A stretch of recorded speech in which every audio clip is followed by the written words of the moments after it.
Hi, everybody. Welcome to the February, excuse me, I was going to say February 3rd, but I mean February 18th Planning Commission meeting. Can everybody please rise for the Pledge of Allegiance? I pledge allegiance to the flag of the United States of America and to the republic for which it stands, one nation, under God, indivisible, with liberty and justice for all. Thank you all very much. Can we have roll call, please? Commissioner Bergman is absent tonight. She notified me last week. Commissioner Gutierrez. Present. Commissioner Marsters. Present. Vice Chair Silberman. Present. Chair Harper Pedersen. Present. Thank you. Public comment. Public comment is limited to items that are not on the agenda. Is anybody here tonight wishing to speak on an item that is not on the listed agenda? Okay. Seeing nobody and having no speaker cards, we'll move on to the approval of the minutes. Do any of the commissioners have changes or additions to the minutes from February 3rd? I don't have any. I didn't have any either. Okay, can I get a motion? Move approval. Second. All those in favor? Aye. Okay, thank you, everybody. And now we're going to move on to our public hearing items. Staff is going to present our history of the project, the physical features, and then their recommendations, and the applicant may also make a presentation. Thereafter, interested members of the community may speak on the proposal. When all interested parties have had the chance to speak, no further discussion from the floor will be held. At that point, the commission can ask questions and then consider evidence and make its recommendations. Please note that when challenging a public hearing item in court, you are limited to raising only the issues that you or somebody else have raised, either in written correspondence or in person at this public hearing. Speakers should fill out a speaker form that's located at the door and hand it on to staff prior to addressing the commission. Okay? And our first item is A125 Shoreway Road, the consideration of design review approval of a new freeway-oriented signs for U.S. HealthWorks. Gavin? Good evening, Planning Commissioners. My name is Gavin Monahan. I'm Assistant Planner here with the City of San Carlos, and I will be taking you through presenting the staff report tonight for new freeway-oriented signage at 125 Shoreway Road. So this particular site here is in the north end of town, just on this picture, just to the right of Highway 101. It's on the eastern side of 101, and it's the last developed parcel in the City of San Carlos. The site's approximately 5.5 acres, and it also has a PD zoning. A lot of the signs that you see have these PD zonings, these plan development zoning ordinance. Specifically, this one's governed by Ordinance 968, and that ordinance does not have specifications for signs. It just happens to be the underlying zoning for that parcel. Some of them will have additional entitlements for signs or specifications for height or setback, color, or area. This one, in this case, it really was specifically more of a plan of development. These buildings were built in the 1986 era, somewhere around the 1986 to 1987. And in this case, Ordinance 968 was more specific to the actual build out of these particular buildings. So we refer back to the sign ordinance, the current sign ordinance for governance for the size and location and placement of the freeway-oriented signs. The general plan designation is planned industrial. So the building that's going to be receiving the signs, should you approve them tonight, is this one that's here marked with the star, and it's the one that's proud closest to the freeway.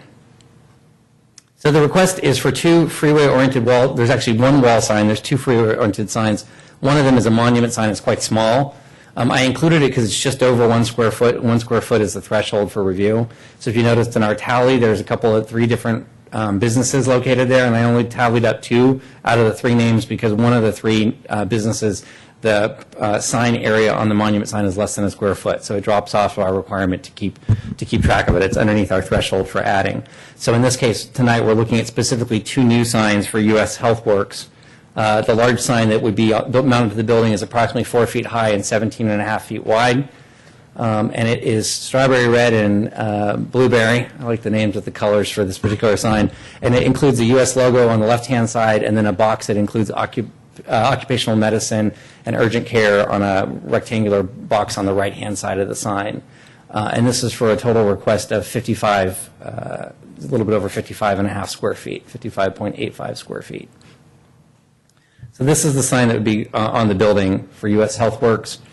It is illuminated. The larger letters are illuminated. I believe that a Dignity Health member is not illuminated, but the applicant's here, so if we have specific questions, we can ask him tonight. But the rest of the letters would be illuminated with LEDs. And again, they are the Strawberry Red and also Blueberry. Those are two specific brand names from Avery. This is the monument sign. And the Luidia Corporation and U.S. HealthWorks signs scale out at over a square foot, so I counted those. You'll see in the staff report, whereas the BioCardia sign on this particular monument is less than a square foot in area, so it did not count it. This is an aerial image of the building provided by the applicant.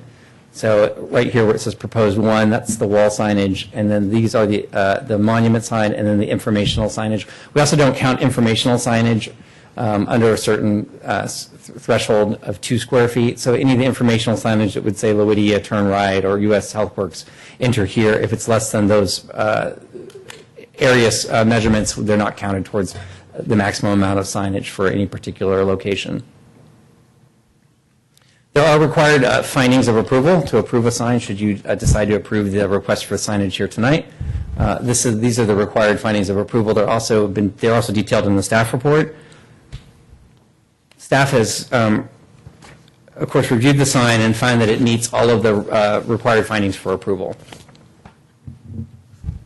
And staff has a positive recommendation should the Planning Commission decide to vote to approve the request for the 2 new signs tonight. And as I mentioned, the applicant's here, so I would make him available if you have specific technical questions about the design or placement of the signs. And I'm also happy to answer any questions that you may have. Does anybody have any questions for Gavin at this point? No? Thank you, Gavin. Any questions for the applicant, or would the applicant like to come up and make any additional comments? I'm Mike Banky with Minitree Signs. How are you? The U.S. will light up, HealthWorks lights up, and the box. Medical Group does not light up, and neither does Dignity Health. So, and as far as the monuments, those are already existing. So we're just adding the vinyl letters to the monument signs that are out front. Great. Do you have any questions? Does anybody have any questions for the applicant? No? Phil, I should ask him a question. I don't have one because he drove from Lodi to be here, but That's all no, right. it's pretty straightforward. Great. Thank you very much. Thank you very much. Okay. We're good? We are good. I'll make- Commissioners, do you have any questions or comments? Gentleman in the audience does not. Yeah, I don't have a speaker card. Okay. Make the motion. Great. I move that the Planning Commission approve the request for design review approval of U.S. HealthWorks for a total request of 55.85 square feet of new sign area at 125 Shoreway Road based on the required findings and for the reasons as outlined in the staff report. May I have a second? Second. All those in favor? Aye. Great. Thank you very much. Thank you. Have a safe drive back. Okay, we're going to move on to our next agenda item, reports, correspondence, and general information. A, report on recent city council actions. Good evening, Commissioners. Staff has nothing to report to the Planning Commission this evening Okay. on item A. Okay. Planning Commission comments or reports? Nothing? No. Great. I just observed that I think we were told at the last meeting that there was funding for commissioners to go to the planning commissioner training that's going to take place in Burlingame. Is it Burlingame? That's correct, Burlingame. At the end of March. I believe it's the last full week in March. And I don't believe that I can go. And so if there's someone else who would like to go in my stead, there may be funding for that. If you want to talk to Lisa. That's it. Great. Thank you. Any other Planning Commission comments or reports? Great. Correspondence I saw on the dais. And Yes, I guess I can maybe combine C and D in this regard. With respect to correspondence that was provided on the dais, it's actually a copy of this flyer here titled San Carlos Housing Choices. And the purpose of this flyer is to notify the public of an upcoming workshop on Wednesday, March 12th that will be held here at the City Hall complex inside the library, 610 Elm Street in conference rooms A and B on the second floor. And the purpose of this workshop is to kickstart the update of the housing element. I know the housing element was last updated in 2009, and that covered the planning period between 2009 and 2014. The next planning period for the housing element will run from 2015 to 2023. So it's an 8-year planning cycle coming up. So we want to start a dialogue with the community in terms of looking at the existing programs and policies, see how well we've done with respect to those and what needs to be refined. So this is information for you to attend and share with any neighbors or persons that you may know may be interested in the city's housing element update process. There's some information with my information on it if you need to contact me for any additional inquiries, but I suspect I will probably receive some. So that's just for your information. And then moving on to planning staff comments, reports, and updates of current projects. I'll start first with the Planning Commission regular schedule. The next meeting is scheduled for March 3rd, and at this time we don't have any projects to present or that are ready for the Planning Commission action. So we will send out a cancellation notice again for the Planning Commission meeting of March 3rd. The next meeting thereafter is March 17th. And right now we have 2 items on the agenda. The first will be to consider an application for a new 4-story mixed-use project at 1673 Laurel Street. They were tentatively scheduled for March 3rd. They just resubmitted, so we need a little bit more time to make sure they're ready to go. And right now it looks like we might be able to get them on the agenda for March 17th. The other item that will be on the agenda for March 17th is a report from staff concerning zoning ordinance cleanup items and other refinements that staff believes are ready to be made to the zoning ordinance now that we've had it in use for a couple years. So that'll come forward on March 17th. And then thereafter, again, looking ahead, on April 7th, we will have an application from Cal Water to be presented to the Planning Commission for 2 new water storage tanks. One of those tanks will be at 700 Crestview Drive, and the other one is proposed at 3372 Melendi Drive. So that's just kind of an overview of what's coming up.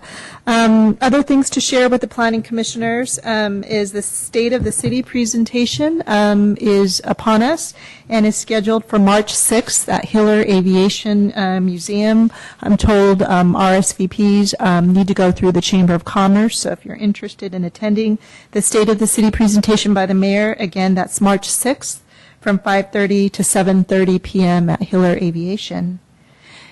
And that's all I have. Great. Thank you, Lisa. Does anybody have any questions?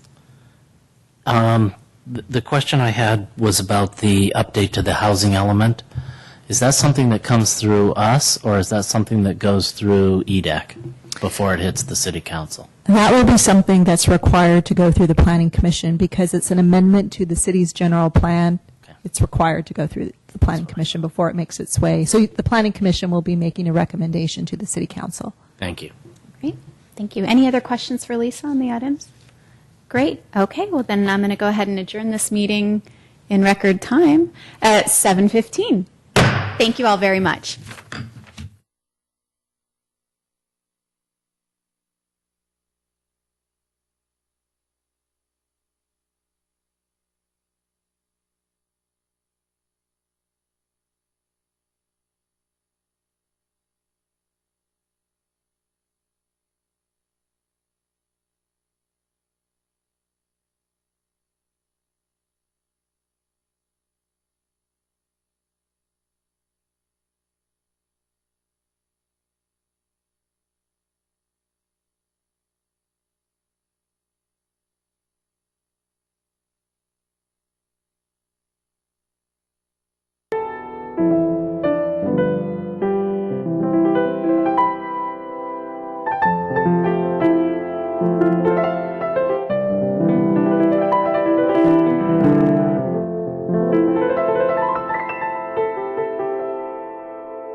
you.